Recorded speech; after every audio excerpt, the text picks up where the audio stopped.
Welcome to Gokul kitchen. இன்றைக்கி பொன்னாங்கண்ணி கீரை கடையில் செய்ய போகிறோங்க. வாங்க எப்படி செய்யலான்னு பார்க்கலாம். 100 கிராம் அளவுக்கு பாசிப்பருப்பு எடுத்துருக்குங்க. இப்போ சட்டியில் சேர்த்துக்கலாம். ஒரு 10 பல் கிட்ட பூண்டு எடுத்துருக்கேன். 2 பச்சை மிளகாய் கிள்ளி சேர்த்துருக்கேன். இப்போ தண்ணி சேர்த்து ஒரு 2 முறை அலசி எடுத்துக்கலாம். இப்போ வேக வைக்க 3 டம்ளர் அளவு தண்ணி சேர்த்துருக்கேன். கட் பண்ண 3 தக்காளி பழம் சேர்த்துக்கலாம்.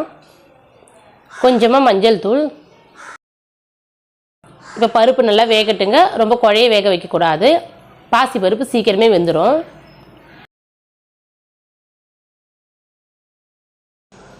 பருப்பு நல்லா இந்த அளவுக்கு வேக வச்சு எடுத்தாச்சுங்க. ஒரு கட்டு பொன்னாங்கண்ணி கீரை எடுத்துருக்கேங்க. இதை நல்லா அலசிட்டு எடுத்துருக்கேன். இப்போ சேர்த்துக்கலாங்க.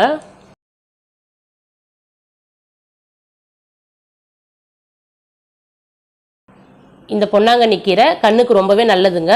உடம்பு நல்லா குளிர்ச்சியாக வச்சுருக்கோம். இரும்பு சத்து அதிகமாக இருக்குது. முகத்துக்கு நல்ல பொலிவையும் தருங்க. வாரத்துக்கு ஒரு முறையாவது இந்த கீரையை எடுத்துக்கோங்க. இப்போ கீரை சேர்த்து ஒரு முறை நல்லா கலந்து விட்டுக்கலாம். சின்ன நெல்லிக்காய் சைஸ் அளவு புளி சேர்த்துக்கலாம்.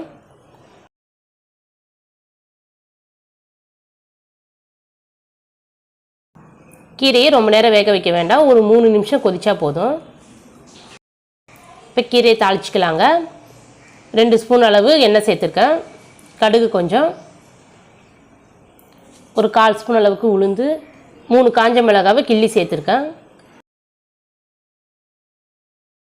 பொடிசாக கட் பண்ண ஒரு வெங்காயத்தை சேர்த்துக்கலாம். இந்த வெங்காயம்லாம் நல்லா வதங்கட்டும்.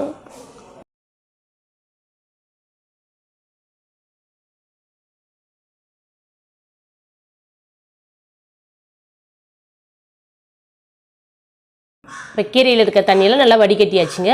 இதுக்கு தேவையான அளவுக்கு உப்பு சேர்த்துக்கலாம்.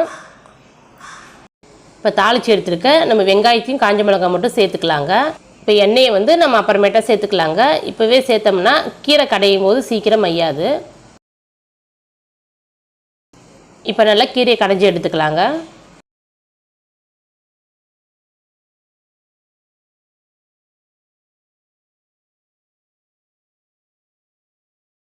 கீரையை நல்லா கடைஞ்சாச்சு. இப்போ நம்ம எடுத்து வச்சுருக்க தண்ணியும் சேர்த்துக்கலாம்.